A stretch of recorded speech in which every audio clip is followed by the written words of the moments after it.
ಯಾವುದೇ ಪಕ್ಷ ಅಧಿಕಾರದಲ್ಲಿದ್ರೂ ಕೂಡ ಗುತ್ತಿಗೆದಾರರ ಸಮಸ್ಯೆಗಳು ಮಾತ್ರ ಬಗೆಹರಿಯುವ ಲಕ್ಷಣಗಳಿಲ್ಲ. ಈ ಹಿಂದೆ 40% ಕಮಿಷನ್ ಆಗಿತ್ತು. ಈಗ ಕಾಂಗ್ರೆಸ್ ಅಧಿಕಾರಕ್ಕೆ ಬಂದ ಬಳಿಕನಾದ್ರೂ ಎಲ್ಲ ಸಮಸ್ಯೆಗಳು ಪರಿಹಾರ ಆಗುತ್ತಾ ಅಂದ್ರೆ ಇಲ್ಲ. ಈಗಲೂ ಕೂಡ ಗುತ್ತಿಗೆದಾರರು ಸಮಸ್ಯೆಗಳನ್ನ ಫೇಸ್ ಮಾಡ್ತಿದ್ದಾರೆ. ರಾಜ್ಯ ಸರ್ಕಾರದ ವಿರುದ್ಧ ಗುತ್ತಿಗೆದಾರರು ಮುನಿಸಿಕೊಂಡಿದ್ದಾರೆ. ನಿನ್ನೆ ತಾನೇ ಗುತ್ತಿಗೆದಾರರ ಸಭೆಯನ್ನ ಡಿಸಿಎಂ ಡಿಕೆ ಶಿವಕುಮಾರ್ ಕೂಡ ಮಾಡಿದ್ರು. ಡಿಸಿಎಂ ಸಭೆಯಲ್ಲೂ ಕೂಡ ಗುತ್ತಿಗೆದಾರರು ಶಾಂತವಾಗಿಲ್ವಂತೆ, ಅಂದ್ರೆ ಮನವೊಲಿಕೆ ಆಗಿಲ್ಲ.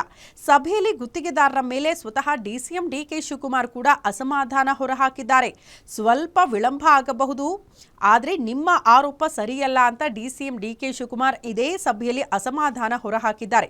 ಇನ್ನೆಷ್ಟು ದಿನ ಕಾಯಬೇಕು ಅಂತ ಸುದ್ದಿಗೋಷ್ಠಿಯಲ್ಲಿ ಈಗಾಗಲೇ ಗಡುವು ಕೂಡ ನಾವು ಕೊಟ್ಟುಬಿಟ್ಟಿದ್ದೀವಿ. ಸರ್ಕಾರ ನಮ್ಮ ಪರಿಸ್ಥಿತಿಯನ್ನು ಅರ್ಥ ಮಾಡಿಕೊಳ್ಬೇಕು. ಡಿಸೆಂಬರ್ ಒಳಗಡೆ ಬಾಕಿ ಬಿಲ್ ಅನ್ನ ಪಾವತಿ ಮಾಡಬೇಕು. ಆ ನಿಟ್ಟಿನಲ್ಲಿ ಕ್ರಮ ವಹಿಸಬೇಕು ಅಂತ ಗುತ್ತಿಗೆದಾರರು ಈ ಸಭೆಯಲ್ಲಿ ಬೇಡಿಕೆ ಇಟ್ಟಿದ್ದಾರೆ. ನಮ್ಮ ಇಲಾಖೆಯದ್ದು ಮಾತ್ರ ನಾನು ಭರವಸೆ ಕೊಡಬಹುದು ಅಂತ ಡಿಸಿಎಂ ಡಿಕೆ ಶಿವಕುಮಾರ್ ಸಭೆಯಲ್ಲಿ ಹೇಳಿದ್ದಾರಂತೆ. ಸಿಎಂ ಅಂಗಳಕ್ಕೆ ಈ ಚೆಂಡನ್ನ ಎಸ್ತಿದ್ದಾರೆ ಸದ್ಯ ಡಿಸಿಎಂ ಡಿಕೆ ಶಿವಕುಮಾರ್. ಹಾಗಾಗಿ ಸ್ವತಃ ಸಿಎಂ ಸಿದ್ದರಾಮಯ್ಯನವರ ಜೊತೆ ಮಾತನಾಡಿ ಸಮಸ್ಯೆಯನ್ನು ಬಗೆಹರಿಸುವ ಭರವಸೆಯನ್ನು ಈ ಸಭೆಯ ಮೂಲಕ ಡಿಸಿಎಂ ಡಿಕೆ ಶಿವಕುಮಾರ್ ಗುತ್ತಿಗೆದಾರರಿಗೆ ಕೊಟ್ಟಿದ್ದಾರೆ.